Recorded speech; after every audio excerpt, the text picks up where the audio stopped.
Soma's baking and cooking থেকে আমি সোমা বলছি। আজ আপনাদের সাথে শেয়ার করছি একটা সম্পূর্ণ নিরামিষ রেসিপি, মৌরি বেগুন। কি করে করলাম, মৌরি কখন দিলাম, কিভাবে ব্যবহার করলাম, চলুন তাহলে দেখে নিই। এখানে একটা বড় সাইজের বেগুন নিয়েছি, বেগুনটাকে কেটে নিচ্ছি।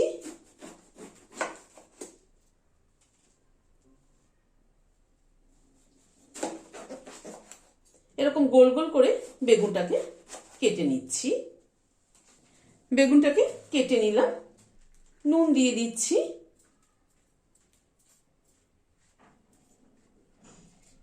হলুদ দিয়ে দিচ্ছি,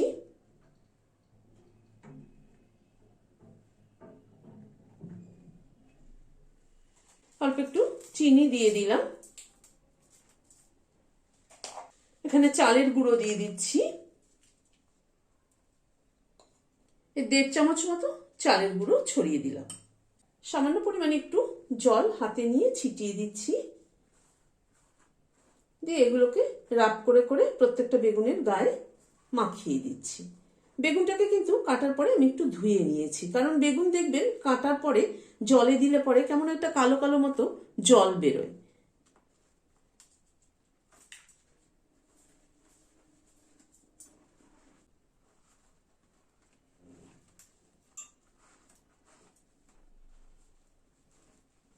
বেগুনগুলোকে নুন, হলুদ, চিনি, চালের গুঁড়ো সবকিছু ভালো করে মাখিয়ে নিলাম।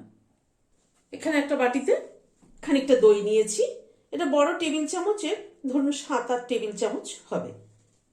দইয়ের মধ্যে উঁচু উঁচু 1 চামচ মৌরি গুঁড়ো দিচ্ছি। এটা হলো রোস্টেড মৌরির গুঁড়ো।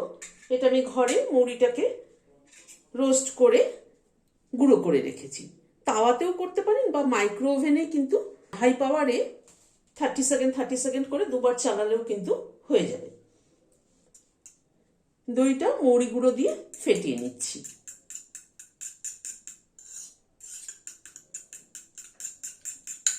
দইটাকে খুব ভালো করে ফেটিয়ে নিলাম যাতে কোনো লামস না থাকে। গ্যাসে একটা কড়াই বসিয়েছি, সরষের তেল দিচ্ছি। তেলটা একটু গরম হওয়া অবধি অপেক্ষা করব। বেগুনগুলো ছেড়ে দিচ্ছি একে একে।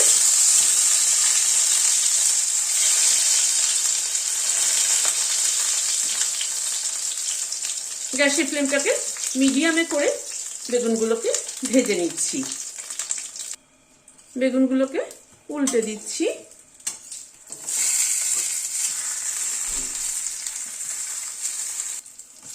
বেগুনগুলোকে তুলে নিচ্ছি।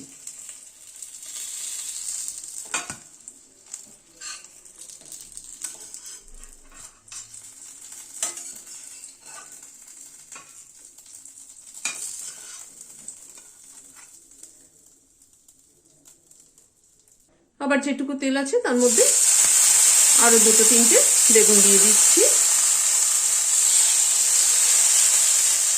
গ্যাসের ফ্লেমটাকে কম করে করে ভাজলে পরে খুব একটা বেশি তেল কিন্তু লাগে না। আর যেহেতু বেগুনটার মধ্যে নুন, হলুদ, চিনি, চালের গুঁড়ো মাখানো আছে, বিশেষ করে চালের গুঁড়ো মাখানো আছে, তাতে কিন্তু তেলটা একটু কমই টানে। তা না হয়তো এই শীতের বেগুন দেখবেন এরকম ভাবে ভাজতে গেলে কিন্তু অনেকটা পরিমাণ, মানে তেল দেওয়ার সাথে সাথে তেল টেনে নেয়। কিন্তু এখানে কিন্তু আমি খুব একটা বেশি তেল ইউজ করিনি, কমিয়ে কমিয়ে ভাজছি, যার জন্য ভাজাটাও কিন্তু ভালো হচ্ছে। বেগুনগুলোকে ভেজে তুলে নিলাম। বেগুনগুলো তুলে নেওয়ার পরে কড়াইতে আর একটু তেল দিচ্ছি, সরষের তেল। তেলটা গরম হওয়ার পর প্রথমে তেলে মৌরি ফোড়ন দিচ্ছি। মৌরির গন্ধটা কিন্তু ভালো মতো আসতে হবে, সেই জন্যই প্রথমে মৌরিটা ফোড়ন দিলাম। হিং দিচ্ছি 140 SP। মৌরি আর হিংটা ভালো মতো ক্র্যাক করিয়ে নেব যাতে গন্ধটা খুব ভালোভাবে আসে। গ্যাসের ফ্লেমটাকে একদম কমিয়ে দিয়েছি। আর ফোড়ন কখনো কিন্তু তেল খুব গরম করে ফোড়ন দেবেন না, তাহলে ফোড়ন কিন্তু পুড়ে যায়। যদিও আমি বলি সব ভিডিওতেই এ কথাটা, তবু আবার নতুন যারা দেখছে তাদের জন্য আবার করে বলা। এখানে 1 ইঞ্চি মতো আদা আর 3টে কাঁচা লঙ্কা বেটে নিয়েছি, দিয়ে দিলাম।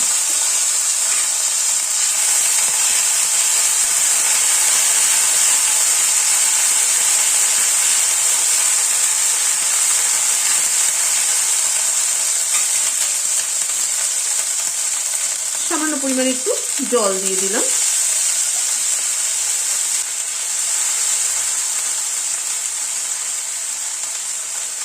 আদা আর কাঁচা লঙ্কাটা একটুখানি ভেজে নিলাম।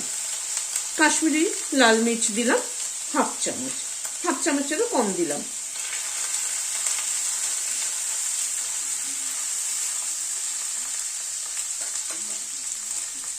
হলুদ গুঁড়ো দিলাম হাফ চামচেরও কম।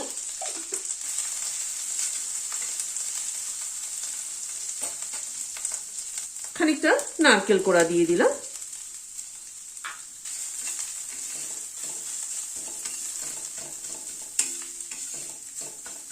নারকেল কোড়াটাও ভালো করে মশলার সাথে কষিয়ে নেব।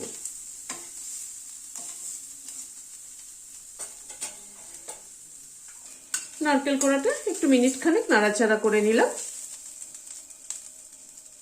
এবার দই আর মৌরি গুঁড়ো যেটা ফেটিয়ে রেখেছিলাম সেটা দিয়ে দিচ্ছি।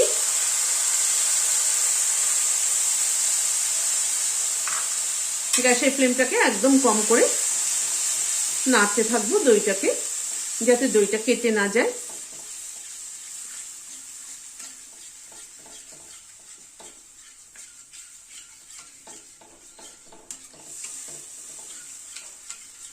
মেনলি কিন্তু আমি কোনো গুঁড়ো মশলা কিন্তু এখানে ব্যবহার করলাম না। জিরের গুঁড়ো, ধনের গুঁড়ো এগুলো কিছুই ব্যবহার করলাম না। খালি মৌরি গুঁড়োর উপরেই কিন্তু রান্নাটা করলাম। যেহেতু বেগুনটা মৌরি বেগুন, সেই জন্য খালি মৌরি গুঁড়োর মানে মৌরির ফ্লেভারটা যাতে ভালো মতো আসে সেই জন্য কিন্তু খালি মৌরি গুঁড়োটাই ইউজ করলাম। হাফ চামচ নুন দিয়ে দিলাম।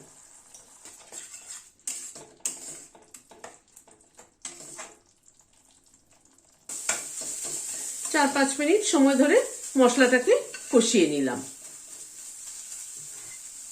এবার গরম জল দিয়ে দিচ্ছি।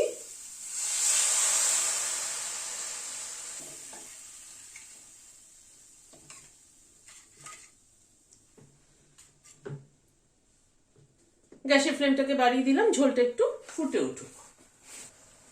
1 চামচ চিনি দিয়ে দিলাম। ঝোলটা 2-3 মিনিট মতো ফুটলো। ওপর দিয়ে খানিকটা ধনেপাতা কুচি ছড়িয়ে দিচ্ছি আর 2টো কাঁচা লঙ্কা মাথাটা চিড়ে দিয়ে দিলাম। গ্যাসের ফ্লেমটাকে বন্ধ করে দিয়ে ঢেকে দিচ্ছি ধনেপাতার ফ্লেভার এবং কাঁচা লঙ্কা ফ্লেভারটা অ্যাড হওয়ার জন্য। আমি এই গ্রেভিটা বেগুনের উপরে ঢেলে দেব, কারণ শীতের বেগুন একেতেই নরম। এই বেগুনটা যদি ঝোলে ছাড়া হয় তাহলে কিন্তু ঝোল থেকে তোলার সময় ভেঙে যেতে পারে। সেই জন্য গ্রেভিটাকে বেগুনের উপরে ঢেলে দেব।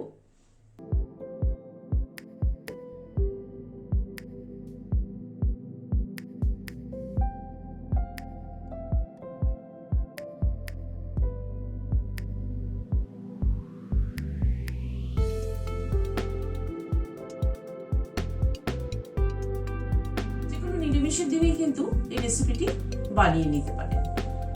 কেমন লাগলো আমাকে কমেন্ট বক্সে জানাবেন। ভালো লাগলে লাইক এবং সাবস্ক্রাইব করার অনুরোধ রইল। আজ তাহলে এখানে শেষ করছি। নমস্কার।